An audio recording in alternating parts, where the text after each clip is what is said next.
ایمان کے جسم پر، وجود پر، ہمارے عقیدے کی امانت پر حملہ کیا جائے تو ہم نہیں معاف کریں گے. ہمیں سب کچھ بریلی کا رسا، بریلی کا تاجدار پڑھا گیا، سمجھا گیا، عطا کیا گیا. اس نے نکھیڑے کر دیے، بتا دیا حق کدھر ہے اور باطل کدھر ہے، سچ کدھر ہے اور جھوٹ کدھر ہے، بغض کدھر ہے اور محبت کدھر ہے، مصطفیٰ کا کرم کدھر ہے اور مصطفیٰ کی ناراضگی کدھر ہے.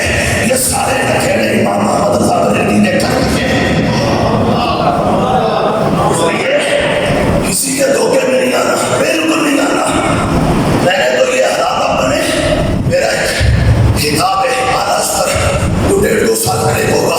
میں نے اس میں کہا تھا سنیو، 2 بندوں کی تقریریں بھی سنو اور 2 بندوں کی تحریریں بھی پڑھو.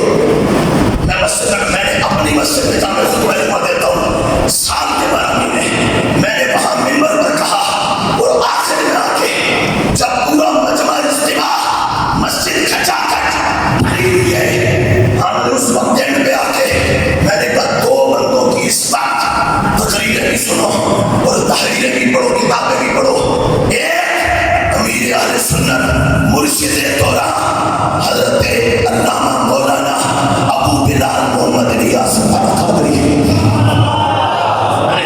کتابیں بھی پڑھو، تقریریں بھی سنو.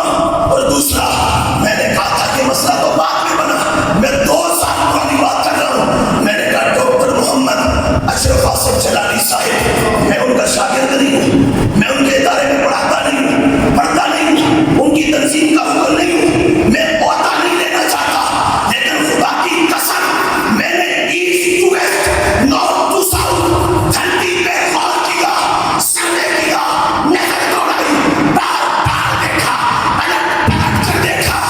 ہر کوئی اپنے دکانداری کے رونے میں لگا ہے.